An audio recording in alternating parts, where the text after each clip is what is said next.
Today on Politically Insane, we are going to talk about a stance on abortion and what this is and what my stance on abortion is, kind of talk about some arguments for pro-abortion, and we will also discuss Aaron Rodgers, a lot of controversy going on around him.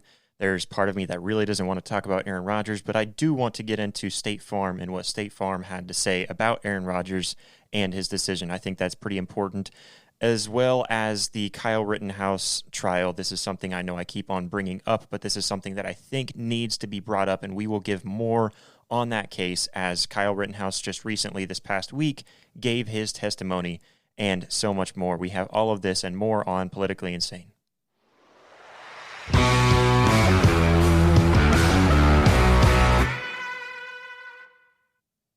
Welcome back, everybody, to Politically Insane. I do want to welcome you, and before we get into the segment talking about abortion, I do want to bring you guys a new sponsor on Politically Insane.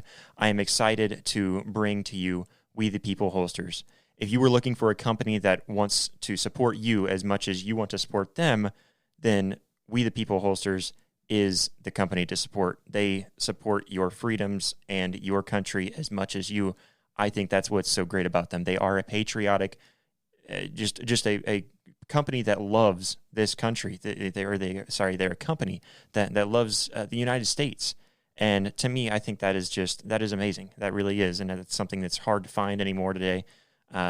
What they do is they just love guns. They love making holsters to hold your gun, and they really are a great company. I have some We the People holsters, and I love them. I'll talk about that in just a moment. But We the People holsters, they have inside the waist and outside the waistband holsters. They have tumblers, shirts, hats, and so much more. They have a lot on their website, so make sure to go check them out and make sure to support them, because it really is important to support a company that shares the same values as you. You can go to politicallyinsane.us and click on Sponsors tab, and you can find a couple of coupons there. I will have a code that you can use to get a percentage off and also to tell them that I'm the one who sent you. But for now, go ahead and go over to politicallyinsane.us, click on Sponsors, and you can find a couple of discounts that you can use. Use the links there to make sure to help out Politically Insane as well. Like I said, I have We the People holsters. I believe I had two of them. I only have one now. I believe I had one for my SR9C, which was recently purchased. But, anyways, I do still currently have one that is for my SIG P320, and I really do love them. Somehow they make a hard plastic Kydex holster feel comfortable, and it fits your body. It fits your gun. It's not just a holster that your gun slips in and slips out. It is a holster that your gun will sit in and clip in. They make it and fit it directly to the type of gun that you carry. I think that's incredibly important, and again, it's comfortable. So again, go to politicallyinsane.us, click on Sponsors, and find a coupon code that works for you. I will make sure that those are always updated on the site. And again, this is just a company that supports the same values and shares the same values as you. Getting into abortion and understanding abortion, I think this is one of the biggest things. When we talk about on this show, we talk about Christians being involved in politics. This has to be the biggest one on my mind when thinking of how and why Christians ought to be involved in politics in some sort, because we have to stand up against things like this. Abortion is a terrible thing. I do not understand how you cannot view that. It is taking a life, an innocent life, a life of an infant who has not had the opportunity to live its life yet. You are removing it from the womb. You are taking away a heartbeat. Abortion is something that has gotten a lot of headlines recently, ever since Texas has put out their Texas abortion bill, really a law. They are trying to take away abortion, really starting in Texas, and it is a movement that they are trying to press across the United States, and I think that this is something that is very good. It's a huge step in the right direction for those who are pro-life, maybe pro-choice in the sense that we have a choice against abortion, and we'll get to that in just a moment. But the Texas abortion law, it is something that they are trying to stop abortions that are after 6 weeks, which I think is still too late. But you know what? It is after a heartbeat. They are trying to stop abortion, and this is a small step, and it's a huge step. It's a huge step in the right direction. We are putting laws in place stopping abortions, and it's huge. I don't have a whole lot of numbers in front of me to kind of express exactly how much abortion is an issue in this country. I should have probably included that.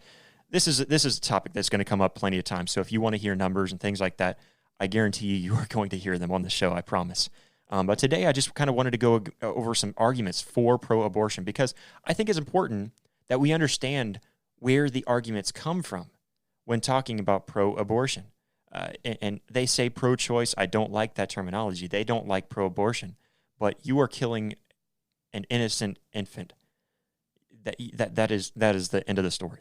And that's what they're trying to do. And most of the cases, when people are fighting for pro-abortion stances, when they take this stance, they are wanting to remove all responsibility from them for having to care for a child that they were irresponsible in creating.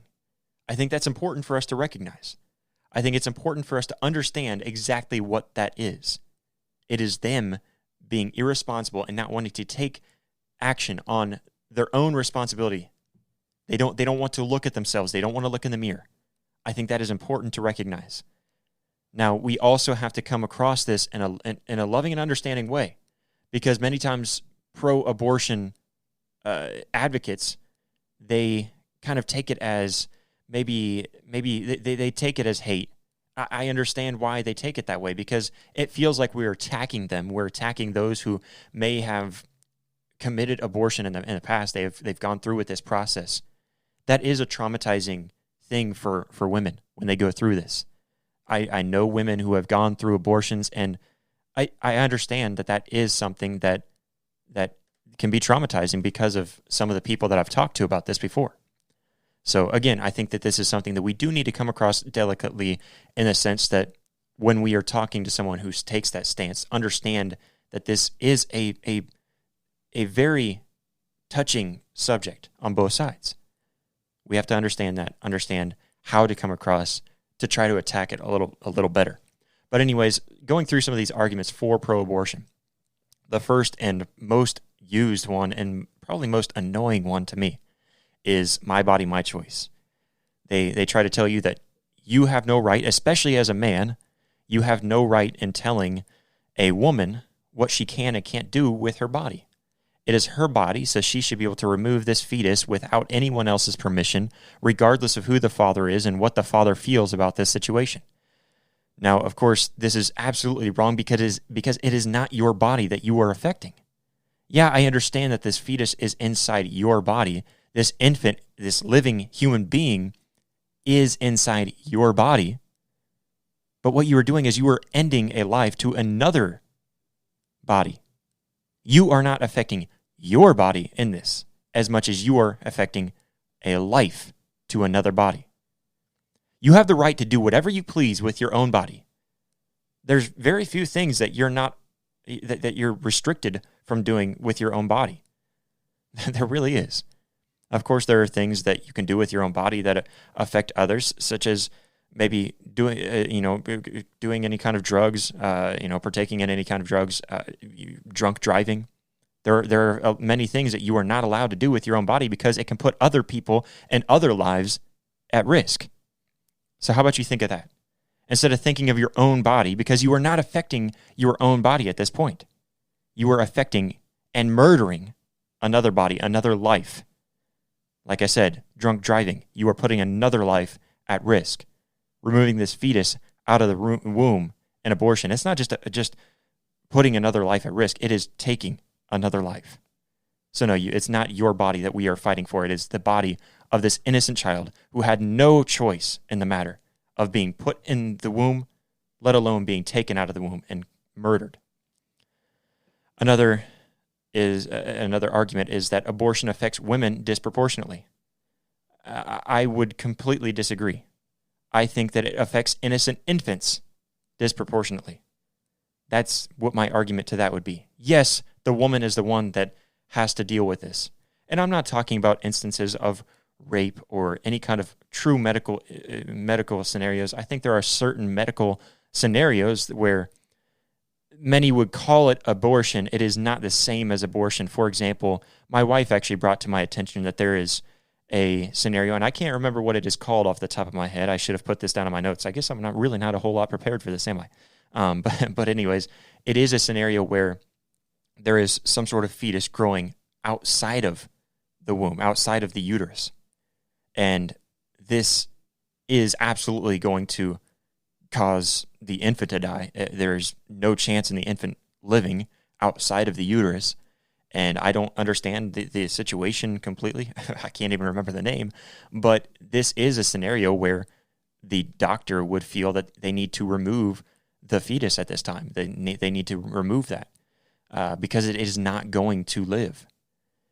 Now, I understand that this is part of, what they call abortion. I do not consider this taking a life, because this life, I think when you think of the big picture of life and why we are wanting to stop abortion, it is because there is a life to be lived. With that scenario, there is no life to be lived. So for that argument, that maybe some sort of medical scenario like that is not removing a life. It is not ending a life. It is simply taking out what has no life. It has no potential to life. It is outside. And not only that, but if we were to let that sit there, it is eventually going to burst, and it is going to kill the mother. So that is not what we're arguing against, is medical instances like that, where there is no life to be had. That is not what we're arguing against. What we're arguing against is that you were trying to take a life that has its entire life ahead of itself. An infant that has his entire life ahead of himself to live life. And you took that away from him. So, anyways, getting back to the argument that we were talking about, abortion affecting women disproportionately, it affects innocent infants disproportionately. And disproportionately in the sense that they have no choice. They have no defense. They have no option. You do. Sarah Weddington, in the Roe v. Wade case, a very popular case about abortion. If you don't understand what that is, I think you should definitely look it up and understand that case. It is a pretty big case, and it's used a lot, especially with this case of this argument of abortion. But anyways, Sarah Weddington, in this Roe v. Wade case, she said, a pregnancy to a woman is perhaps one of the most determinative aspects of her life. It disrupts her body, it disrupts her education, it disrupts her employment, and it often disrupts her entire family life. This is a quote from Sarah Weddington in this case. And to that argument, I would say, yes, it does disrupt a woman. It does disrupt her life to have an infant in her womb. But it was not the infant's decision to be put in the womb.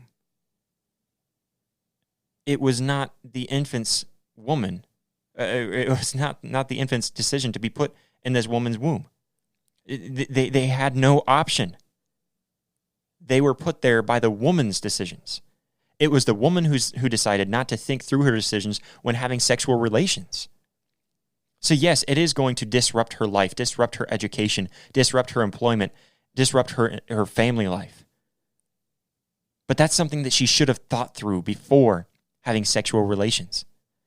So I would say I am pro-choice. She had the choice to not engage in sexual relations if she didn't want the possibility of a child. That's her responsibility. Again, ignoring her responsibility. Weddington also continued and said that she should be allowed to make the choice as to whether to continue to terminate her pregnancy. No. She should have the right, again, to make the choice as to whether she is going to engage in this sexual activity. Knowing what the outcome could bring. We know that regardless of what protection you might use, whether you use, and for those who might be listening with younger ones, I apologize, this might be a little more graphic than you'd like to have around them, just as a forewarning. But, for this woman, whether she is going to use condoms or birth control, whatever the case may be, whatever she might try to use, she has to understand that engaging in sexual intercourse it does bring a likelihood that there is a possibility that she could have a child, that she could become pregnant. And especially if she's irresponsible in the sense that she's having these sexual relationships before marriage, and not only that, but also unprotected. She has to understand what the outcome very well could bring. Sarah Weddington also stated, no woman can call herself free until she can choose consciously whether she will or will not be a mother. She can make that conscious decision when engaging in these sexual relations, deciding not to engage in them, or, just because of society, I would say not to engage in them until you are ready for that possible outcome. Don't engage in those sexual relations. Don't have sexual intercourse until you are prepared for what may come. And that is that you could possibly become pregnant. Or for a man, if you don't want to be around a child and have the responsibility of a child, don't go and have sexual relations without understanding that you could get her pregnant. This falls on both parties. It's not the woman's fault. It is also the fault of the man. So it's not complete blame on the woman.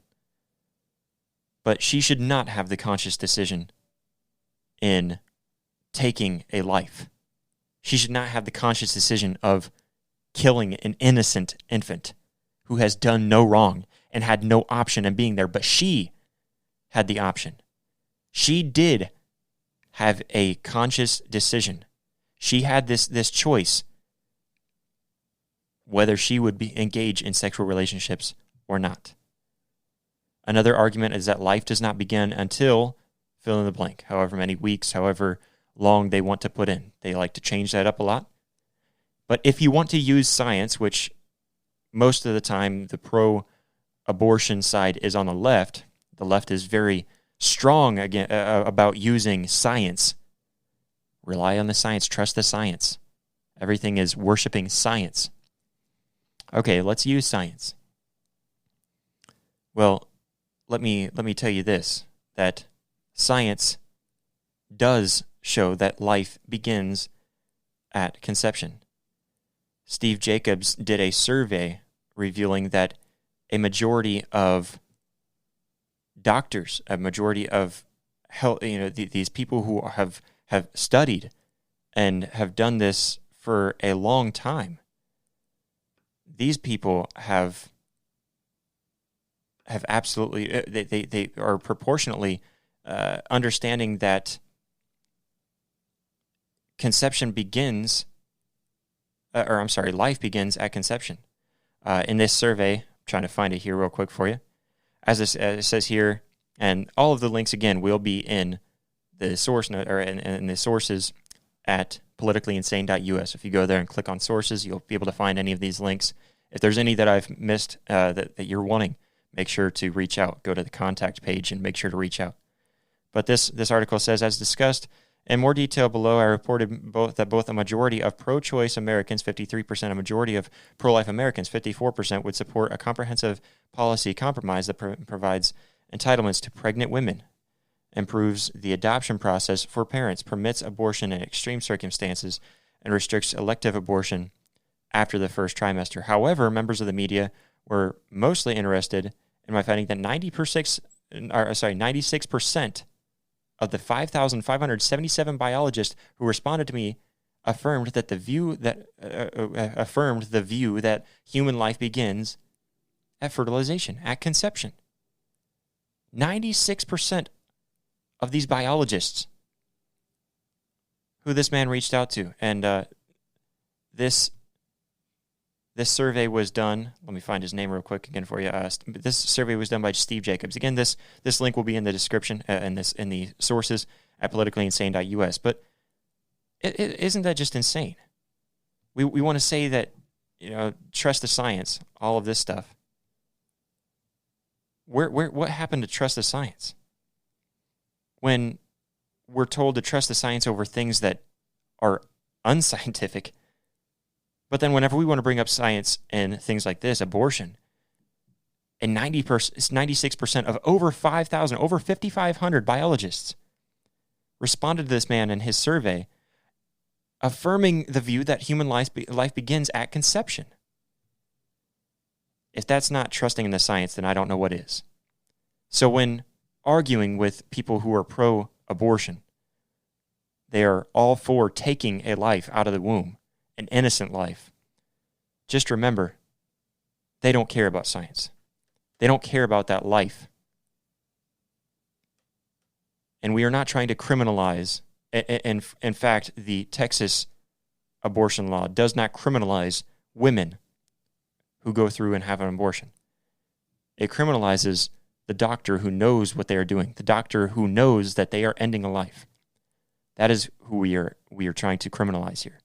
We're not trying to criminalize the innocent women who, not innocent women, these really irresponsible women. Let's just be blunt with that. They are irresponsible in this sense. But we're not trying to criminalize them because they do not understand everything that they are doing. Clearly, this doctor does. So when it comes to abortion, we will not stand for it. We will not allow it. We are going to fight until we are able to remove it completely. And understanding, again, that we are not trying to criminalize these women going through with abortions, but we are trying to criminalize the doctors who know exactly what they're doing, and they know that they're doing wrong. Let's go ahead and get into this week's headlines.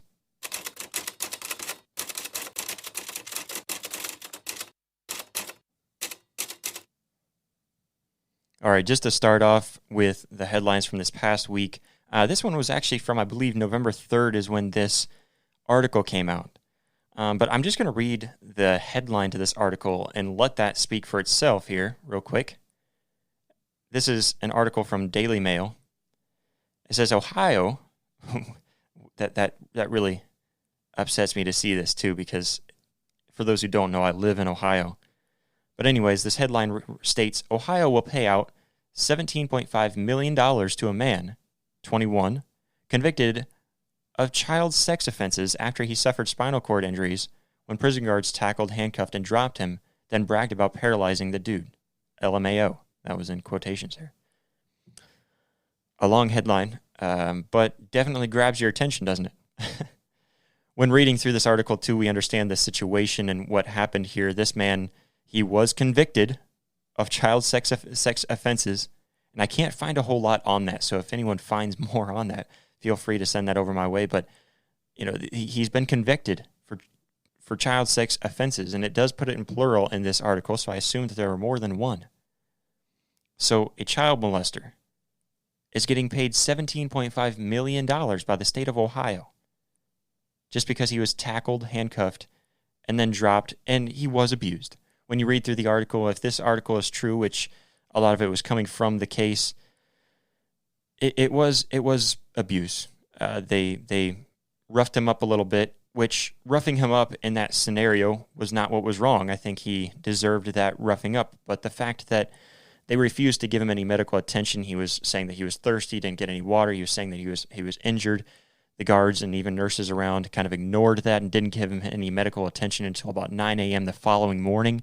So that all of that was it was abuse, because by this time he had already been injured for quite some time now, making him paralyzed. So he was announced quadriplegic, which means he is paralyzed from the chest down. So, yeah, this was a traumatizing thing. It's horrible that they treated a human being this way until you realize he's a man who is convicted of child offenses. Let's not keep this man in prison any longer. He's been roughed up and he's gotten his punishment. I say you let him out and let him live his life however it is that he needs to live his life now, because I think that really solves the issue, right? Why spend all of this money having this man in prison when we could just rough him up like this, and now he definitely won't be a child sex offender anymore. Paying him $17.5 million for all of this, though? I could understand paying for the medical bills, whatever the medical bills may have costed for this man, only because you did rough him up and he was neglected, and that was wrong to treat him that way when he wasn't supposed to be treated that way, but he's a sex offender. I think that should have served as his punishment, and now we know for a fact that he will not be a child sex offender any longer. Moving on to a big headline that has been making a lot of news, State Farm and Aaron Rodgers, talking about both of these. Aaron Rodgers, I don't want to champion him because he even stated that he believes that the right is going to champion him, and the left is going to try to cancel him. And he doesn't care about either side. He doesn't care about politics. He's not going to show up on Fox News. He's not going to show up on CNN. Which, you know what? I totally support that decision. And I'm not going to champion Aaron Rodgers for not getting a vaccine. I don't think that's anything worth. That's silly. We'll get into why he didn't want to get a vaccine. But anyways, Aaron Rodgers, he's a star quarterback for the Green Bay Packers. For those who don't know, if you don't know, what are you doing? Why do you not know who Aaron Rodgers is? He is one of my all-time favorite quarterbacks. I personally like him as a human being. He seems very down to earth from the little bits that I know. Of course, I don't know him in person. But then he's also just, overall, he's somewhat reasonable. He went through a lot of controversy in the offseason, this past offseason, but a lot of that was understood. I understood it anyways. A lot of people want to call him a crybaby, but what he was doing, I think, is a lot different than guys like Le'Veon Bell or Antonio Brown, Colin Kaepernick, Ezekiel Elliott, all these guys who were crying about not getting paid, such. Anyways, Aaron Rodgers, great quarterback. He really is a great quarterback. I like watching the guy play. He's one of the greatest to ever do it. He really is. But anyways, he tested positive with COVID last week, wasn't able to play. Later came out saying that he wasn't vaccinated. He was immunized, which doesn't necessarily mean that he was vaccinated, but the media took it as that he was vaccinated. He was prepared, and he even showed up on Pat McAfee's show and explained that he was prepared to explain to them what he had gone through. But there's actually something that he is allergic to in the vaccines that he didn't want to put that in his body. He wanted to protect himself. It made more sense for him not to get it. I would hope that we can see that. But anyways, State Farm, they did side on him for the most part. New York Post reports that a spokesperson said, "We don't support some of the statements that he has made, but we do respect his right to have his own personal point of view." So this spokesperson, he says that they don't support some of the statements, but they respect his right to have his own personal point of view, and he should be able to believe however he wants. So they're keeping him on as one of their marketers, I guess, one of their people that they have on these ads and things like that, all these commercials that you see with Patrick Mahomes and Aaron Rodgers. They're going to keep him on. I like that decision. I like that decision to come out and say that we don't necessarily support his decisions, or maybe not really his decisions. We don't really support his statements, but they support his decisions. And you know, he has the right to believe however he wants to believe. They're not going to cut him down because of that. But the State Farm, it seems that though they said that they kind of side with him, it seems that they kind of cut down some of his time. So maybe they don't completely side with him, because it kept, we see a little bit of a decline. You know, the State Farm spokesperson said that Aaron Rodgers has been a great ambassador for their ads for over a decade and all of this, and said that while they disagreed with his statements and all of this, that he does improve their marketing because he's a fan favorite. Why wouldn't that help? However, State Farm is not entirely supportive based on what you can see. It seems that they may not be completely supportive because their ad rates with him were around 25% in showings on Sundays, whereas this past Sunday, after all of this controversy went down, it stands at a mere 1.5%. That's a huge drop, 23.5% showing his ads. Now, maybe this was not necessarily State Farm. Maybe this was others. I know the NFL was blowing up and really frustrated with all of this. Again, that's from New York Post, most of that information. That link will be at politicallyinsane.us. Click on sources, and you can find all the sources there. Moving on to the Kyle Rittenhouse testimony. He gave his testimony in court. For those who don't understand, I've been saying a lot about this case. I didn't think I was going to have to say a lot because I saw everything that had happened and all of the videos that came out, and I thought right off the bat, this man clearly was trying to protect himself, clearly self-defense. This case should be pretty simple, right? Pretty simple, pretty quick. Over a year later, we are finally getting into trial. And that's not the case. That's not the case at all. It's just frustrating. It's frustrating to see this case going down the way that it has. the fact that it's been dragged out this long. But anyways, the Kyle Rittenhouse case, it is still going on, even though it should be closed by now.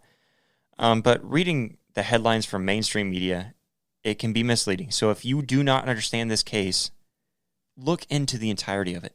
Go back and watch whole clips, not just clips that are going to be put out there. Maybe watch 30-minute long clips of these trials that are going on and get a full understanding of what is truly going on in this scenario. Because this is totally misconstrued by the mainstream media.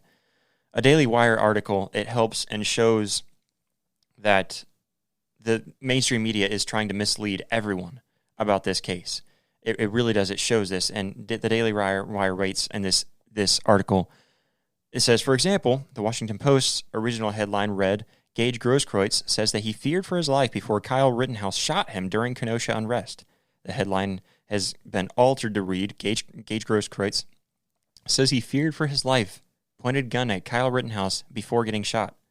MSNBC also posted a tweet with a caption that read, man shot and seriously wounded by Kyle Rittenhouse in Kenosha, Wisconsin last year recounts the moments leading up to the near-fatal interaction, telling jurors that he thought he was going to die. The New York Times also posted a tweet with a similar language. Gage Grosskreutz, the only person who survived being shot by Kyle Rittenhouse in Kenosha, Wisconsin, testified for several hours on Monday.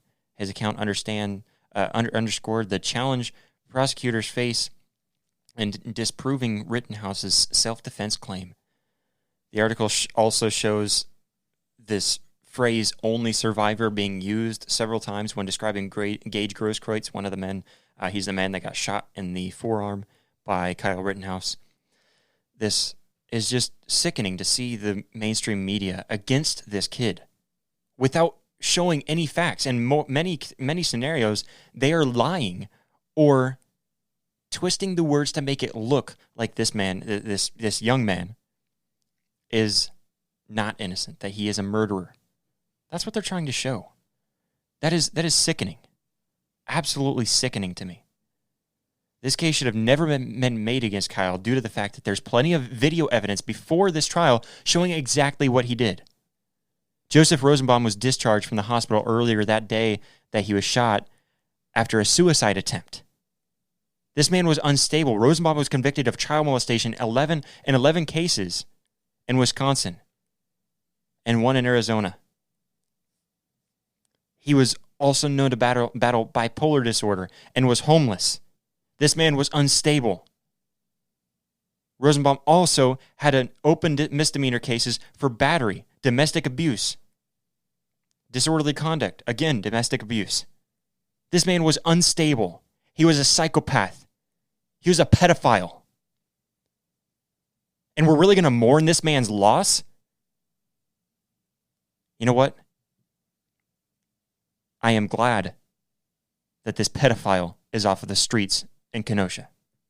I am glad that this pedophile can no longer rape little boys. Anyone who has a problem with that, shame on you. Rosenbaum was a psychopath, a pedophile.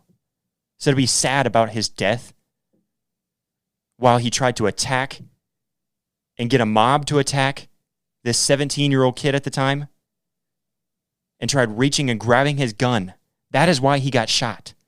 Chasing after him with a chain, throwing a bag of whatever was in the bag, I have no idea, still showing some sort of threats, yelling, I'm going to cut your heart out, N-word. Yeah, that man deserved to die. And especially when attacking this young man. Anthony Huber, another man who was shot and killed. He launched himself at Kyle, stomped on his head, hit him in the head with a skateboard, tried taking his gun.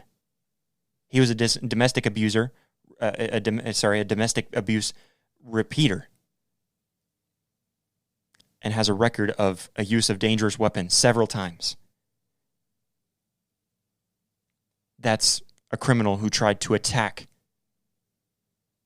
and possibly, very, very well, possibly, and this is kind of assumption, so take it for what it is, but he very well seemed that he was trying to take Mr. Rittenhouse's life. Gage Grosskreutz, he had a gun, charged at Kyle, and then grabbed Kyle's firearm before shooting him. before being shot in the arm, before Kyle shot him in the arm.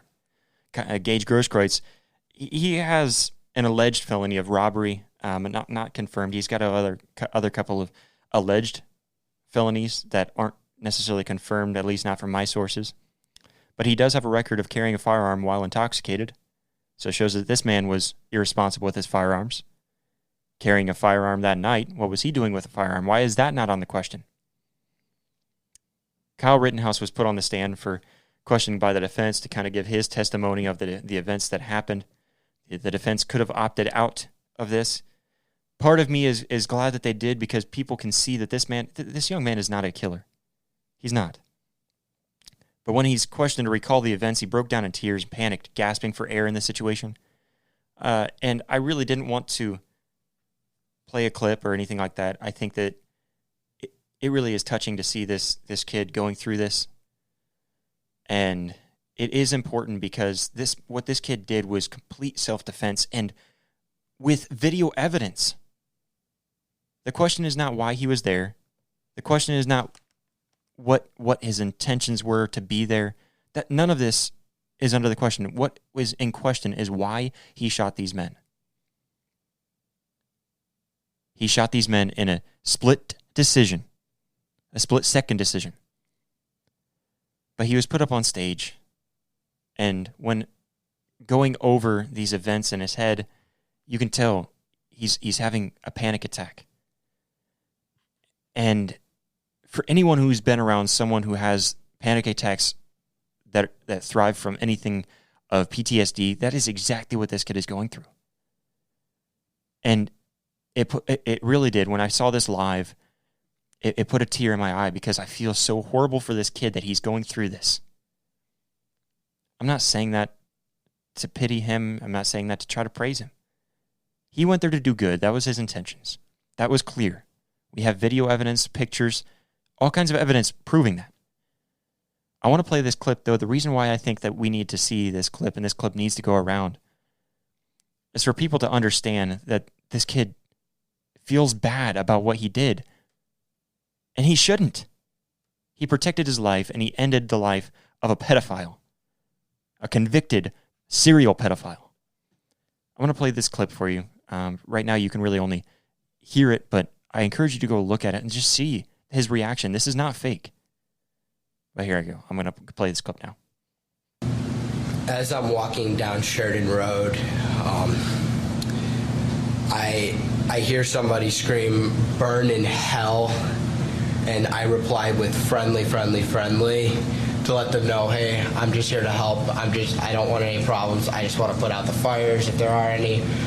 I continue walking, and then I notice the Duramax. I notice a flame in the back seat of the Duramax, and I step towards the Duramax, and as I'm stepping forward, I believe his name is now Joshua Zeminski. He steps towards me with a pistol in his hand, and as I'm walking towards to put out the fire, I drop the fire extinguisher and I take a step back. Okay. When you step back from Mr. Zeminski, what's your plan? My plan is to get out of that situation and go back north down Sheridan Road to where the car source lot number 2 was. And did you get back? Were you able to go in a northerly direction? I wasn't. Describe what happens. Once I take that step back, I look over my shoulder, and Mr. Rosenbaum was now running from my right side, and I was cornered from in front of me with Mr. Zeminski, and there were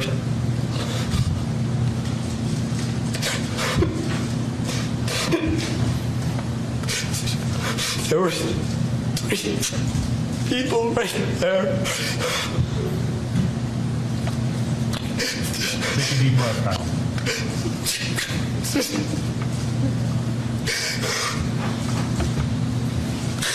That's what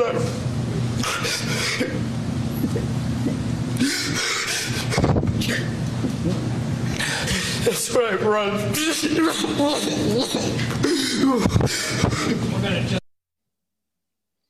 All right, I'm going to stop the video clip there. I think that shows enough. And seeing how he is reacting, these events are replaying in his head. Imagine being a 17-year-old there to try to help him and give medic attention to whoever might need it and put out fires because people are trying to tear down a city that you are a part of. Across state lines is irrelevant. That is the city that he worked in, the city that he was involved in. Less than my commute to work, so that is irrelevant.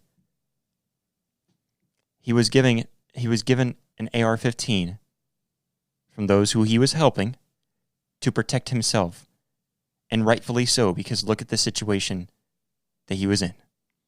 He was in a situation to protect his own life. This kid is breaking down, can't breathe. The walls are closing in on him. I doubt that Kyle Rittenhouse will ever hear this message, but this is a message that needs to go out to him, and I encourage everyone to make sure that this message gets to him, regardless of the situation and regardless of what this trial ends up to be. Kyle Rittenhouse, you are a hero. You put your life at risk to help other people. That is gutsier, and that is more courageous than probably, I would say probably 60 to 75% of the men in America. That is more courageous than I would have been. I'll admit it. I hope that I am that courageous if a situation like that arises for me. And I hope that if I am in the situation where I have to protect my own life, I hope that I am as level-headed in the situation as Kyle Rittenhouse was. He fled. He made it known that he was friendly. He warned the people around him and only fired when his life was truly at risk. When men were grabbing his gun, threatening to rip his heart out, whacked in the head with a skateboard, stomped on, charged out with a handgun. He only used that firearm when it was necessary. He was protecting his life. So Kyle Rittenhouse, you are a hero. You were saving someone else's business, not your own. You were putting out fires that were not destroying your property, but someone else's. And you were only 17 years old. You are not guilty of anything. The men that you shot and killed deserved what came to them because of what their actions were doing in that situation. Kyle Rittenhouse ought to be let off without any of these charges because his life was at risk. You can't change my mind. There's too much evidence proving that. And that's all that we have for today. But anyways, if you do like this episode, please share the podcast on social media with your friends to help us grow. Also, to help us out greatly, give us a 5-star review in Apple Podcasts. And remember, you can find us and follow us on your favorite podcast platforms, as well as Facebook, Twitter, and our website, politicallyinsane.us. If you want to help and support us, go to politicallyinsane.us and click on Shop, and go over to our shop and purchase something through the Patriotic Youth shop. And make sure to use the promo code INSANE. Again, that's INSANE for 10% off. Make sure to use that just so we know that I am the one who sent you there. And we thank you very much for listening. Thank you for listening. God bless.